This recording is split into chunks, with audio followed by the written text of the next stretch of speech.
Hey everybody, this is Space Marine Steve from Play on Tabletop, and I am so excited to welcome you here into the studio today. I am sitting here with Ian, the big man Ian. Yeah, huge. Yeah, huge. Giant just of a man. Giant. Absolutely humongous. We got to like slide my chair forward, do like a Gandalf. Yeah, one of those thing, Gandalf yeah. things where you just look gigantic. And today we are talking about the biggest winners and losers just in Space Marines from the new Games Workshop balance update sheet for match play. So I've been thinking about this so much. I bet you have. I've been thinking about it nonstop. Let's be Uh-huh. real, nonstop. Yeah. So there's been some huge changes. We talked about what some of the most dramatic changes are. Feel free to check that. It's looking up right here. You can click on that. We talked about what we thought the most dramatic changes are. But let's talk about the biggest winners and the biggest losers. And this can be things like maybe a chapter or a set of units or a particular data sheet. And pull out for me, Ian, what you think the biggest winners and the biggest losers are from this update sheet. Now let's start with losers. Yeah, let's start with losers. Let's That's start an with easy place to start. I think the biggest losers happens to be the regular Space Marine tactical squad. Losers. Losers. The reason being, I agree with you. not only with the loss of Armor of Contempt, they didn't receive any degrade to their points like many of the other Primaris Marine units did. They did get free war gear, which is great, but how much that's going to actually influence the battlefield, I'm not really sure. The problem is with them losing Armor of Contempt, they don't have key stratagems like transhuman physiology to help them out when they need it, to keep that last guy on that objective. They're essentially running around with no assistance. So I feel like that's a loss because even though the other things have lost Armor of Contempt, they have other avenues to up their durability and still kind of stay afloat with the loss of Armor of Contempt. Yeah, 100%. That being said, they work really well in my biggest highs of the new release, or my what are we calling it? The biggest winners. The biggest winners. The biggest I'll do that again. However, tactical.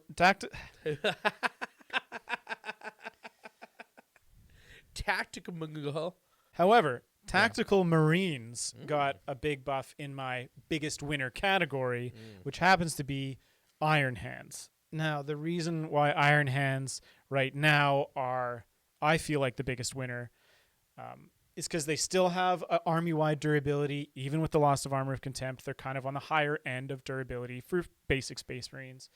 The big thing is that you're allowed to now choose what doctrine you go into.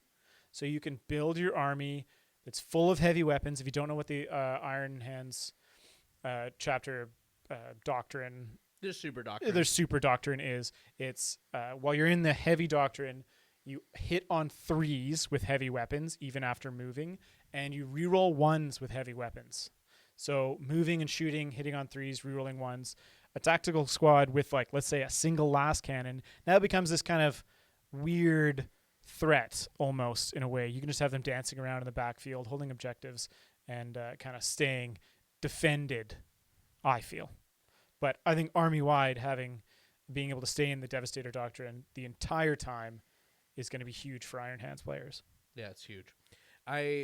So I'll kick in with my losers. Like, there are some losers with the update sheet, and I think that some of the losers here are, funny enough, like, not units you would see like a whole lot anyways, like, but they didn't do a lot to really help them, and I do think that it's just almost all with the mini Marines. So Yeah. any of the vintage ones, with the exception of like the Devastator squad, pretty much all the other ones are like, like, maybe you can get some work out of Terminators, maybe you can get some work out of Tactical Marines, and yeah, the free war gear is really, really nice. But because they lose Armor of Contempt and they don't have the stratagem support at all, to actually help them get through. Like, you can't transhuman them. You can't unyielding in the face of the foe them. You can't anything them. Yeah. So, like, you buy them, and that's just what they are now. And it's just toughness 4 with a 3-up save and 2 wounds. Everything kills that. Yeah. Like, everything in the game will kill it. They will kill it.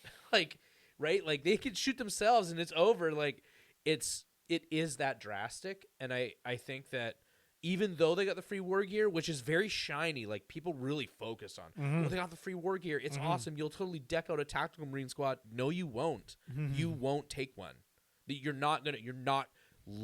at me in the eyes. You're not taking one. Instead, what's going to happen is you're going to take a Devastator squad instead and deck that out instead. Yeah. Right? Or you won't even do that, and you're just going to take, like, triple gladiators and a bunch of other things decked out in as many heavy weapons as physically possible. Gladiators did drop a huge amount. They did, and I agree with you. Like, you said, you pointed at Iron Hands as the biggest winner here, and I think that I'll go one step further.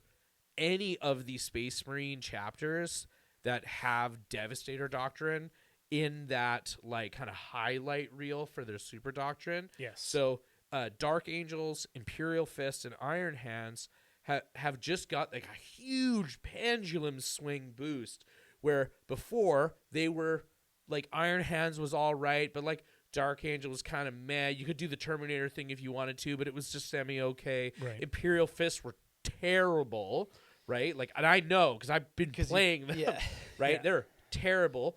And now you're like, oh, snap. They're actually good. Army-wide, all heavy weapons above strength 7, right? Get the extra bonus against vehicles. Get +1 damage versus vehicles. Yeah, exactly. and buildings. Yeah, that's keeping that all game is that's a big deal. It's a really big deal. So and that's, I think, is the biggest winner, is now you can actually play the game all game. Yes. Right? And you can build to it because it's reliable. Where before you kind of had to do this, like, shift. Your game plan needed to shift because of the way the doctrines worked.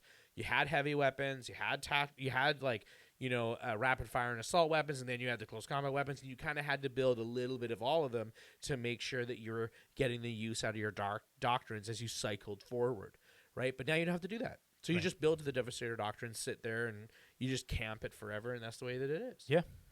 Oh, yeah, so that, that's kind of my opinion here. So if you're playing out there right now, like, any of the Space Marine chapters, really, like, think about dipping your toe into one of the ones that uses the Devastator Doctrine, better than the other ones do. And I think that you're going to find yourself just having more reliable and consistent successes. Yeah, for sure. Yeah, absolutely. You've been listening to Ian and Space Marine Steve here at Hyperspace Hobbies, and we've been talking about the biggest winners and the biggest losers, and I think we kind of are in consensus. Like, yes. Mini Marines losers, like the losers. Sadly, I feel like they're on the bit of losing side. Yeah. Yeah, absolutely. Loser sides with one, like, there. Although I would say honorable mentions for two things. Honorable losers. Okay. Aircraft. None of them went down in points. Right. And they all have to start off the board. Right. So, but the biggest winner, the Hammerfall bunker. Oh, yeah.